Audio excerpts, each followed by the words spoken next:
G'day guys, this is John Ferguson and this is Off the Ruck, your weekly rugby breakdown. And today we're chatting all about Australia versus Scotland, which is coming up soon on Sunday/Monday morning for us here in Australia.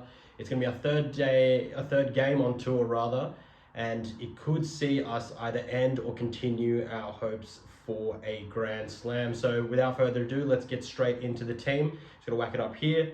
As you can see, there's been some changes, and the big word of the week at the Wallabies seem to have a word of the week at the moment, and that is trust. That's trust in the wider squad, as Joe Schmidt continues to tinker despite what's on the line, and kind of the crucial element of this game in completing that or continuing the run for the Grand Slam. He's decided to tinker and make some changes.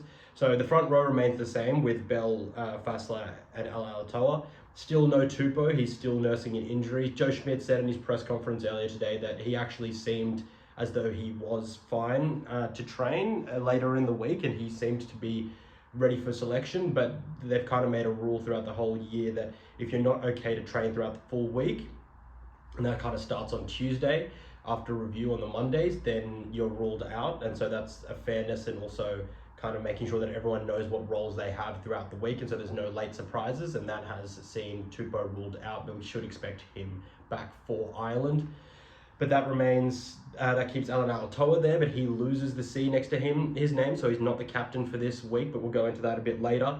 And then the back row, Jeremy Williams comes in after nursing a hip injury, and that's Nick Frost, who has been playing big minutes, slipped out of the match day 23. This is more about rotation and kind of load management rather than anything sinister or a drop of form, because Nick Frost has been amazing, especially with that 50-metre gallop away for the try last weekend in Cardiff.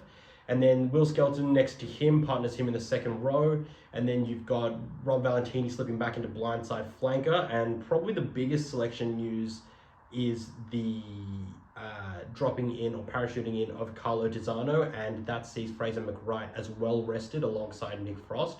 Once again, this is more about squad rotation with a mind of them playing big minutes, but I think also that's got to do with the 6-day turnaround till they head to Dublin to play the Irish at the Aviva. So load management, that is really smart play, plus really building the depth, and this is an important game. These players need to be playing in high pressure, very important games to be able to make sure that they can replicate it throughout Super Rugby next year, and then also especially at the Lions if they're lucky enough to be selected. So big moment for Carlo Tizzano. He made something like 66 out of 67 tackles, I think Joe Schmidt said in his press conference for his games during the Rugby Championship. So I think that's what Joe Schmidt is looking for from Carlo. He's very good at the breakdown. He secured a lot of pilfers. He got in there. He's not as much of a running threat as Fraser McWright. Joe Schmidt has acknowledged that they are two very different players, so we're not expecting to see the same game style. We know that Fraser McWright is an extremely important forward from linking from the forwards to the backs. So, that might be something that they lose out on.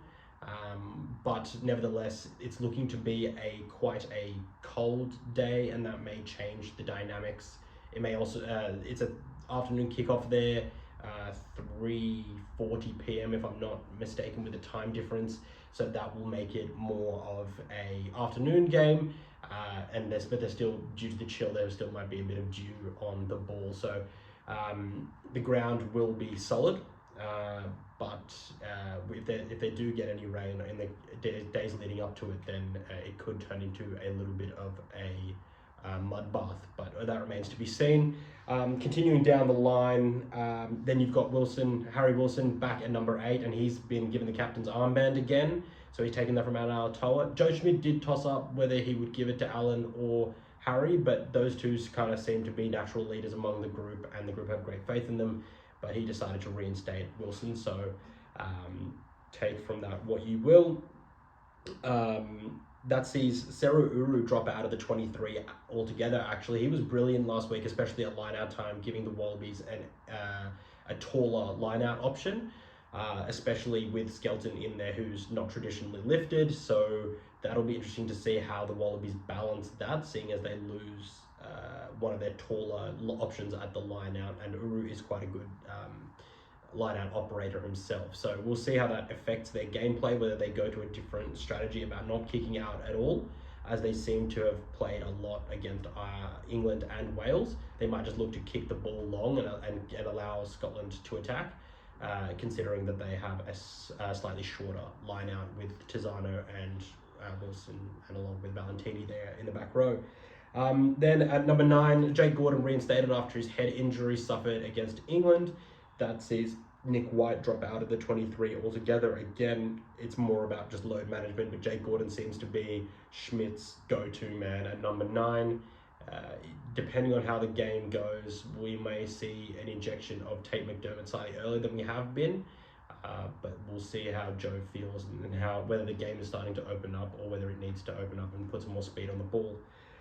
Finally, you're a Wallaby Harry, as Christy Doran at the Raw termed his headline, debuting, or rather revealing the news that Harry Potter would be debuting on the wing, and he is listed there at number 11, and that sees Max Jordan fill the 23 jersey for the utility spot there. So that seems extremely fitting, almost. He had his big breakthrough there in the UK with the Leicester Tigers, and he was now he's coming back. There's an era of magic around this whole thing, so it seems quite fitting, and it's quite exciting because one of Harry Potter's true strengths is his supporting lines. If any of you watched the Western Force games against Emerging Ireland and the Toyota Cheetahs there in South Africa, his supporting lines off Tompkinson, I believe their new centre is, were immaculate. They were the reason that they got so many tries. He was always popping up off the shoulder, and if you can imagine that linking with someone like Suoli'i or Ikitau, who both have dangerous offloading games and get the ball away in the most magical of situations, then it looks like it's going to be a really exciting combination. He's also a little bit more experienced. He's a little bit older than Max, and he's also just got a little bit of a wider frame. Doesn't quite have the top end speed of Jorgensen, but he's still got some wheels, so he should be able to compete there against the wingers from Scotland, which we'll talk about in a little while. Still going through the changes.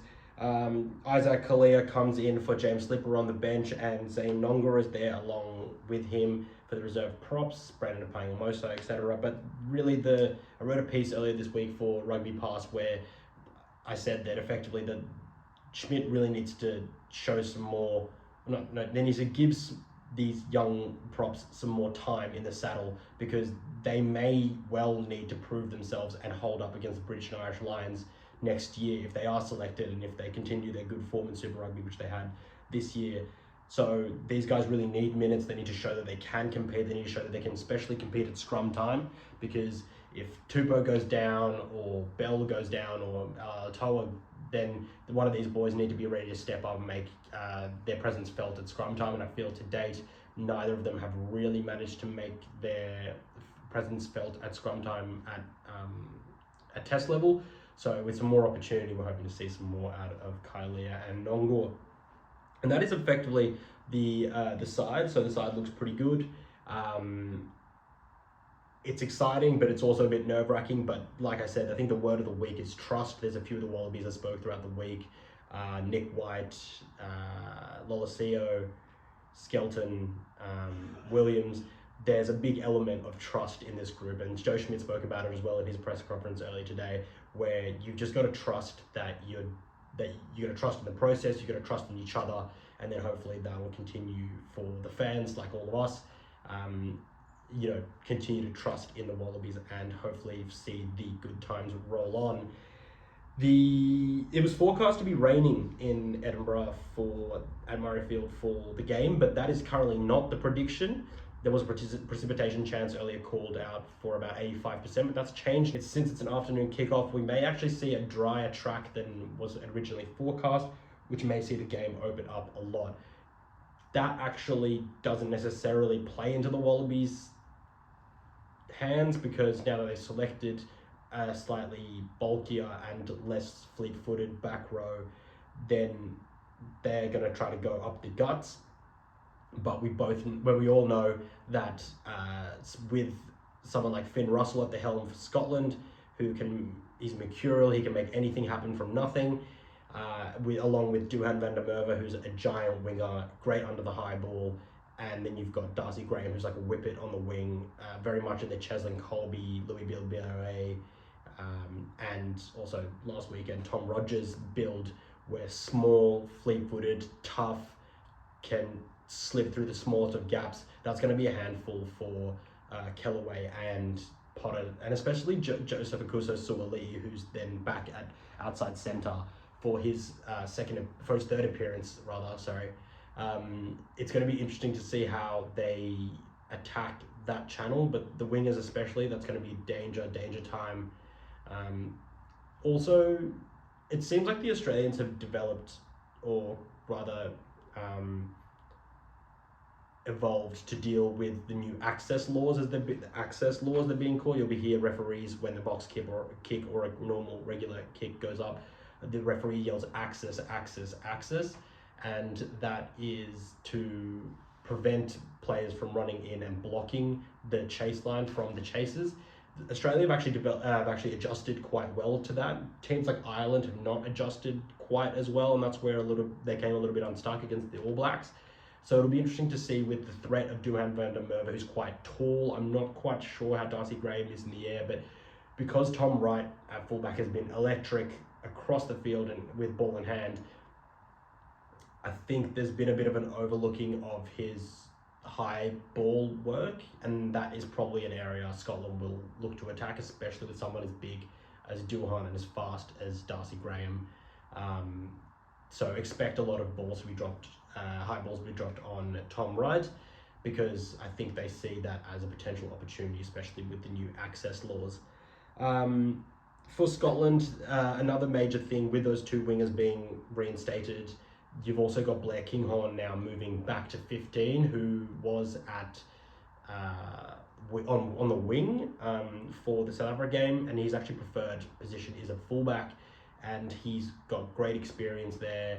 He's a good kicker of the ball. He's kind of works as a second fly half, so if Russell ends up getting caught up, I don't think they'll stress too hard. Kinghorn can just slot into the first receiver role and distribute. So Scotland are well prepared to deal with, I think, the pressure the Wallabies are really going to put on the breakdown and on Finn Russell. Wallabies' defence has been looking better. It's been looking like it's been getting up faster, the first 3 steps at least, and staying better connected across the line.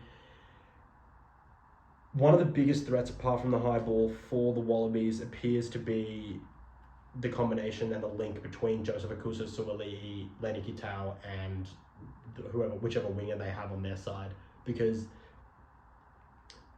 Sione Tuipulotu, the inside centre and captain for Scotland, and Hugh Jones make a combination called the Huey Piloto, and that is a deadly combination which has undone sides or centre combinations far more experienced than Lenny Kitau and Joseph Akuso-Suaalii. So, they can run, Finn Russell sometimes runs a wrap with them for Sione to distribute out the back of Hugh Jones, who runs a crash ball. Suaalii has had a propensity to jam in on a lot of occasions. There's not a lot of times when he's gone out, whether it's the right or the wrong call. So if he jams in, you've got Finn Russell with perhaps a 1-on-1 with that winger.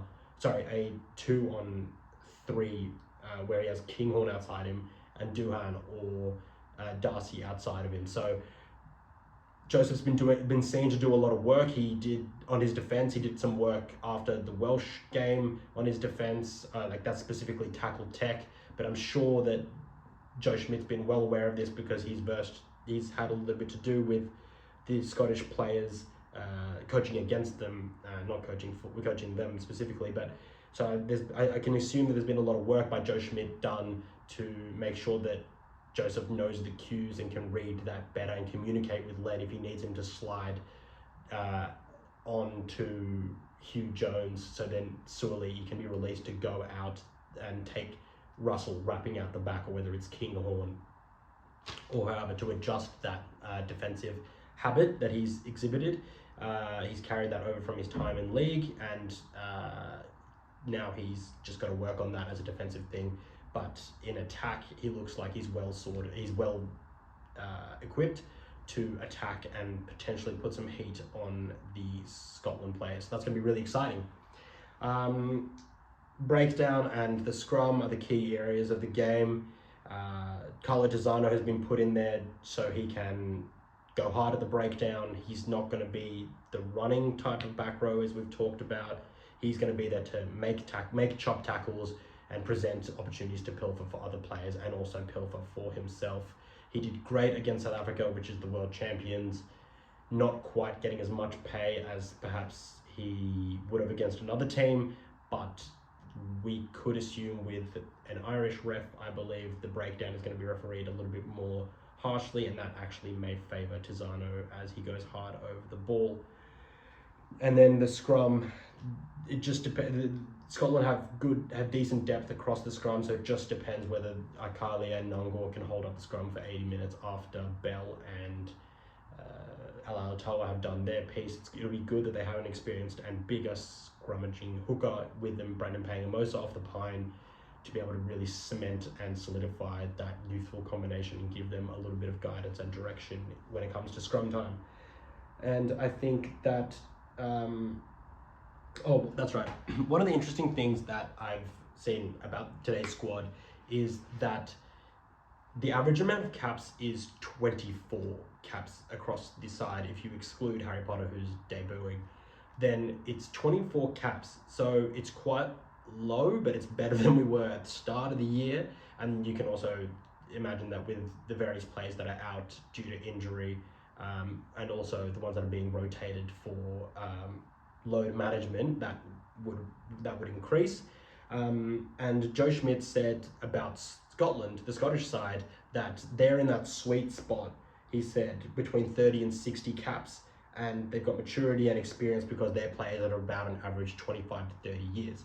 So if you look at this Wallaby cohort and you go back a couple of years, you look at them now, and then you look at where they're going to be for the 2027 World Cup, almost every single one of the players that are in this 23 or have played on this spring tour will be in that age bracket and in that cap bracket. So they will be well into their 40s or even 50s for a lot of them for caps, but definitely into the 30s and into that threshold. Some of them will exceed the 60 cap, and most of them will be around between 26 to 30 or 31.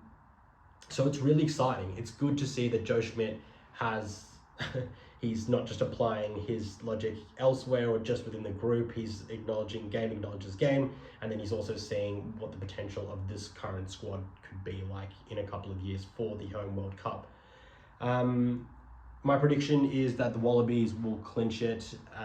They just seem to be on a good trajectory. They have good energy, and I think that it'll be a 5-point game. It's going to be super tight. I'm not predicting a whole lot of points. It's going to be a tough grind. You saw the pressure that the Scottish put on the Springboks, especially from defence. They're putting players like Eben Etzebeth, RG Snyman, their big ball runners, Peter Steptoe, backwards. They were just coming up, flying out of line and smashing them. So the Wallabies are going to have to be really diligent and just be patient and mature, which they have shown they can be against England and Wales, and they showed earlier in the year in the Rugby Championship as well. They have the patience and maturity to do so, but it's important they just remember that, and that they don't get too high on their own supply, or drink their own Kool-Aid rather, maybe that's a more PG term, and just continue to do the basics well, because that'll be something that Joe Schmidt will be looking for. As he says, progress is never linear, but it is improving a little bit by bit. So that's really it. I'm super excited. I can't wait.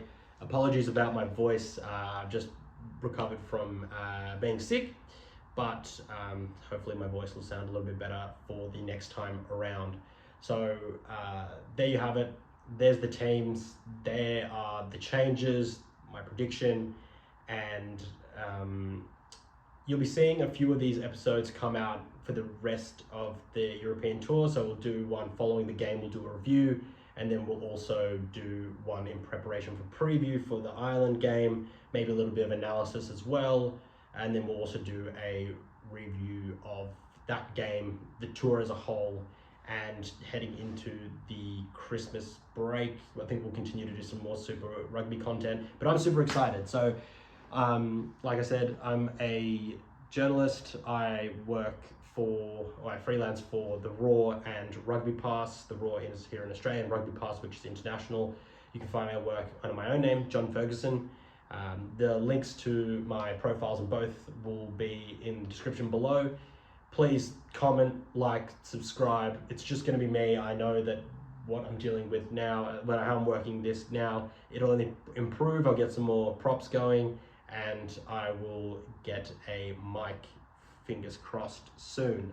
So please, I'm here to try to bring new eyes to the sport, and I'm trying to bring some easy to understand but some critical analysis to those who already love the game. So if you know any rugby mad fans, or if you like anyone that you're trying to convince to get into rugby, send in my channel, send them a link, and who knows, maybe we'll convert them just in time for them to be a Wallaby supporter and a Super Rugby supporter in time for next year, so they can enjoy the amazing ride which will be the British and Irish Lions. I'm super excited, all things rugby. Questions, comments, thoughts, corrections if I've mispronounced a player's name in the Scottish team, or or you have any thoughts on the channel, or you just want to have a yarn, stick them in the comments below, and I can't wait for the game. Go Wallabies, and we will see you on the next one.